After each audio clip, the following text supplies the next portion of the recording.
दोस्तों, जब भी कोई अपराधी अपराध करता है तब उसे ऐसा लगता है कि उसके इस अपराध का कभी किसी को पता नहीं चलेगा। मगर वो इस बात को भूल जाता है कि जैसा कर्म इंसान करता है उसे वैसा ही फल भी भुगतना पड़ता है। और बिल्कुल ऐसा ही होता है आज की सच्ची घटना में भी, जहाँ पे एक व्यक्ति हमेशा के लिए इस दुनिया को छोड़कर चला जाता है। आदाब, नमस्कार, सत श्री अकाल। दोस्तों, बहुत बहुत स्वागत है आपका CHD क्राइम सफ़र के एक नए एपिसोड में। उम्मीद करता हूँ आप सब ठीक ठाक होंगे और हर बार की तरह आपसे ये गुजारिश है कि अगर आप इस चैनल पे नए हैं तो चैनल को सब्सक्राइब और वीडियो को लाइक कर दें। और अगर आप मुझे कोई अपनी राय देना चाहते हैं तो वो भी आप कमेंट सेक्शन में बता सकते हैं।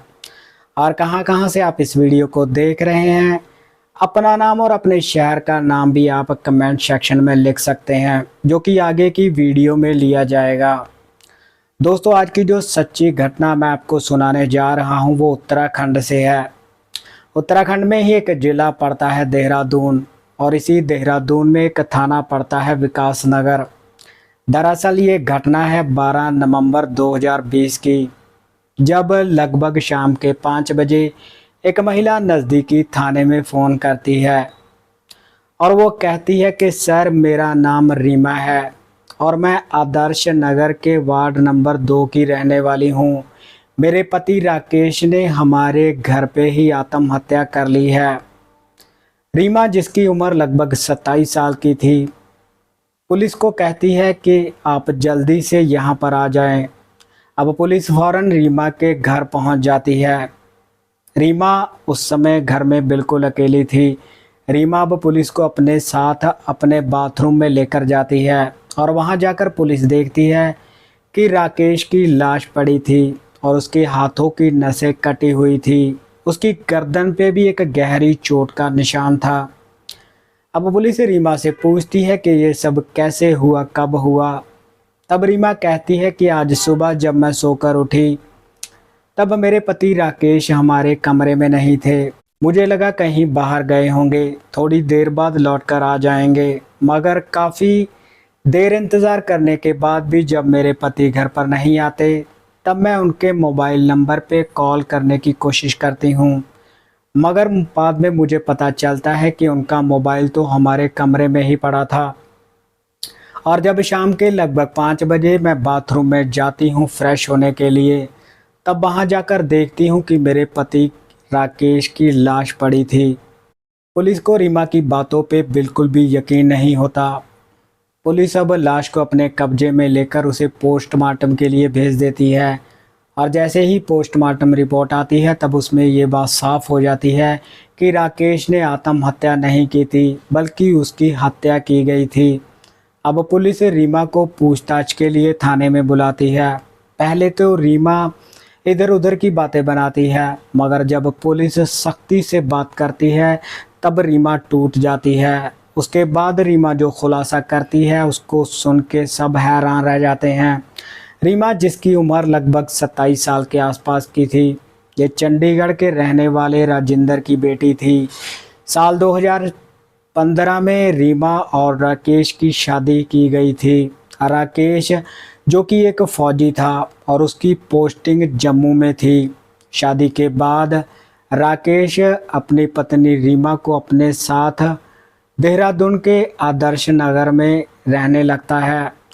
शादी के कुछ समय बाद ये दोनों पति पत्नी बहुत खुश रहते हैं, मगर फौज में होने के कारण राकेश को बहुत ही कम छुट्टियां मिलती थी। वो जब भी अपने घर छुट्टी लेकर आता था तब बहुत कम समय के लिए ही अपनी पत्नी के पास रह पाता था और रीमा चाहते हुए भी राकेश को रोक नहीं पाती थी। अब राकेश के ड्यूटी पे जाने के बाद रीमा जब घर में अकेली रहती थी तब उसका मन भटकने लगता है और अपना टाइम पास करने के लिए रीमा एक जिम ज्वाइन कर लेती है और जिम में उसकी मुलाकात शिवम मेहरा से हो जाती है।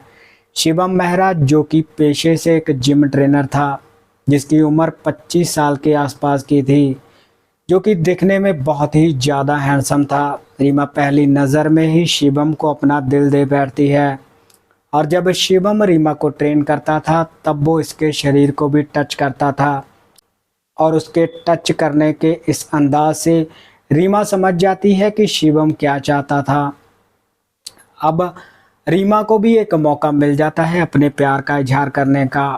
वो शिवम से कहती है कि मैं तुम्हें पसंद करती हूँ और तुम्हें प्यार करती हूँ। शिवम भी कहता है कि मैं भी तुमसे प्यार करता हूँ। अब दोनों का ही प्यार परवान चढ़ने लगता है। शिवम अक्सर रीमा के घर में जाया करता था। वहीं पर ये दोनों रंगलनियाँ मनाते थे और संबंध बनाते थे। रीमा ढेर सारा पैसा शिवम के ऊपर उड़ाती थी। ये दोनों जिंदगी के फुल मजे ले रहे थे। और इसी बीच में साल 2020 आ जाता है और कोरोना चारों तरफ छा जाता है। कोरोना के कारण राकेश लंबी छुट्टी लेकर अपने घर आ जाता है और वहीं भी अपनी पत्नी के साथ रहना शुरू कर देता है। मगर राकेश को अब रीमा में कुछ बदला हुआ नज़र आता है। रीमा हर वक्त अपने फ़ोन पे ही चैटिंग करती रहती थी। वो ना तो पहले की तरह राकेश से प्यार करती थी और ना ही उससे अच्छे से बातचीत करती थी। इसकी हरकतों से राकेश को रीमा के ऊपर शक होना शुरू हो जाता है।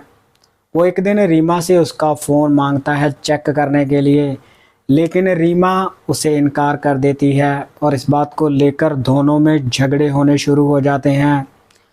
रीमा शिवम की इस कदर दीवानी हो चुकी थी कि उसके बिना रहना उसके लिए मुश्किल हो रहा था।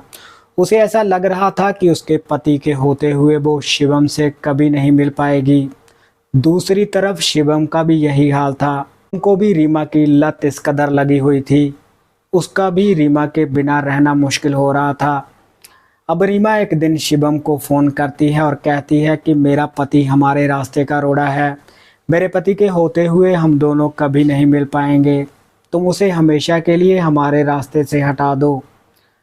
अब ये एक प्लान बनाते हैं और सही मौके का इंतज़ार करना शुरू कर देते हैं। और वो मौका आता है 11 नवंबर 2020 को। 11 नवंबर 2020 को ही शिवम मेहरा मार्केट से एक तेज़ धार हथियार खरीद कर लाता है। और जब रात के समय रीमा और राकेश रात का खाना खाकर सोने के लिए जाते हैं, तब रीमा अंदर से दरवाज़ा खुला छोड़ देती है। और रात के लगभग 11 बजे शिवम मेहरा रीमा के घर में एंट्री कर जाता है और जाकर किचन में छिप जाता है। रीमा को शिवम के आने का पता चल जाता है और अपने प्लान के मुताबिक वो अपने पति राकेश से झगड़ा करना शुरू कर देती है। और झगड़ा शुरू होने के बाद राकेश जब अपने कमरे से बाहर निकलता है, तब शिवम पीछे से आकर उसके दोनों हाथ पकड़ लेता है और रीमा बहुत ही फुर्ती के साथ उस तेजधार हथियार से राकेश की गर्दन पे वार कर देती है, जिसके कारण राकेश वहीं पर ढेर हो जाता है और अपना दम तोड़ देता है। अब ये दोनों मिलकर वहाँ पे खून की साफ सफाई करते हैं और पूरी रात शिवम वहीं रीमा के साथ रुकता है और ये दोनों संबंध भी बनाते हैं। और सुबह के लगभग 5 बजे शिवम सीधा अपने जिम में चला जाता है और रीमा शाम होने का इंतज़ार करने लगती है। और शाम के लगभग 5 बजे रीमा पुलिस को फ़ोन करके ये कहती है कि मेरे पति ने आत्महत्या कर ली है और उसकी लाश हमारे बाथरूम में ही पड़ी है। जब इस बात का खुलासा रीमा पुलिस के सामने करती है, तब पुलिस भी हैरान रह जाती है। अब पुलिस रीमा की ताहीर पे ही रीमा और शिवम दोनों के ऊपर गंभीर से गंभीर धाराएं लगाकर इन्हें जेल में भेज देती है। और जब इस पूरे घटनाक्रम का खुलासा पुलिस करती है और जैसे ही ये बात सोशल मीडिया और अखबारों द्वारा लोगों तक पहुंचती है, तो अब इस घटना को सुनकर लोग भी हैरान रह जाते हैं कि कैसे एक पत्नी जब अपने पति को धोखा देती है, तब वो कैसे कैसे कदम उठा सकती है।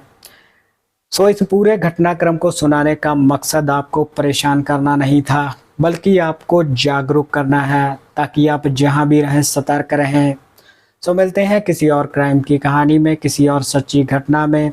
तब तक आप अपना ख्याल रखिएगा, सतर्क रहिएगा। जय हिंद।